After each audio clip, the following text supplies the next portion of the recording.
शिक्षणाचाच विषय आहे, पण थोडा वेगळा विषय आहे.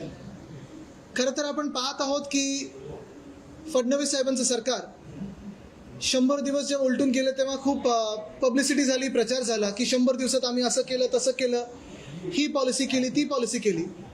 पण एकंदर आपण प्रत्येक खातं जर पाहिलं तर कुठे ना कुठेतरी गडबड, गफलत आणि एकंदर गोंधळ आपल्याला प्रत्येक खातं दिसत आहे. सगळ्यात मोठं खातं जर आपण पाहिलं आणि महत्त्वाचं माझ्या दृष्टिकोनातून तर शिक्षण आहे. कारण पुढची पिढी ही शिक्षणावर घडत असते. एकंदर आपण पाहिलं तर शालेय शिक्षण मंत्री आधीचे पण जे होते त्यांनी गणवेशात जो घोळ घातलेला तो आहेच, अजूनही तो सुटला नाही, अजूनही उत्तरं आली नाही आहेत. पण आत्ताचे जे सध्याचे जे शालेय शिक्षण मंत्री आहेत त्यांनी विषयांबद्दल तर घोळ घातलाच आहे. काय अनिवार्य आहे, काय नाही आहे, काय मौखिक शिकवणार, काही पुस्तकी शिकवणार, हे सगळं आहे.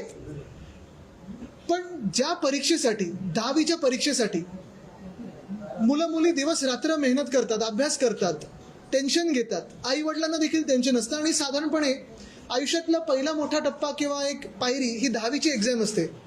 10वीचे निकाल लिहून 1 महिना उलटून गेलाय. 13 मे ह्या दिवशी 10वीचे निकाल आले. 10वीचे निकाल आल्यानंतर जी काही सिस्टीम विन्सिस वगैरे नावाची काहीतरी कंपनी आहे, त्याला काय आधी साधारणपणे एक्सपिरियन्स आहे वगैरे कोणालाच काही माहिती नाही. पण जी ऑनलाईन ॲप्लिकेशनची सिस्टीम वर्षानुवर्ष मुंबईत होती, पुण्यात होती, मला वाटतं ठाण्यात होती, नागपूर, नाशिक ह्या काही ठराविक शहरांमध्ये होती. अचानक ह्या वर्षी ठरवलं गेलं की आता सगळ्या एक्झाम्सचे हे जे काही ॲडमिशन आहेत 10वीच्या नंतरच्या FIJCचे जे, मग तुम्ही प्रत्येक कोर्स घ्या, मेडिकल घ्या, इंजिनिअरिंग घ्या, सगळं काही घ्या, हे त्या विन्सिसकडेच दिलं गेलं. आणि मग 21 मेला जेव्हा पोर्टल सुरू झालं तेव्हा पहिल्याच दिवशी क्रॅश झालं. ऑनलाईन जे काही तुम्हाला फॉर्म भरायचे होते ते क्रॅश होत होते, त्याच्यात गडबड होती. OTP येणार नाही येणार, SMS येणार नाही येणार, हा सगळा गोंधळ झाल्यानंतर 10 जूनला पहिली यादी येणार होती. पहिली यादी आली का? तर नाही आली. अजूनही विद्यार्थी 25 लाख विद्यार्थी महाराष्ट्रातले हैराण आहेत, स्ट्रेसमध्ये आहेत, टेन्शनमध्ये आहेत की ॲडमिशन मिळणार की नाही मिळणार. मग सांगितलं 26 जूनला लागणार. 26 जूनला आली का यादी? तर नाही आली. आता 26 जून जाऊन 2 दिवस झालेले आहेत. आज तारीख 28.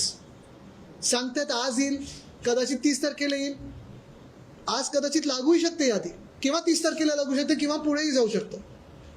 पण प्रश्न हाच आहे की फडणवीस साहेबांनी असे अकार्यक्षम मंत्री आजूबाजूला गोळा केलेले आहेत की जेव्हा त्यांचा पहिल्या वर्षाचा रिपोर्ट कार्ड येईल तेव्हा 10वीचे हे विद्यार्थी तर पास झाले, पण ह्या भाजप सरकारचं रिपोर्ट कार्ड जे येईल ते प्रत्येक खात्यात फेल फेल फेल फेल येईल.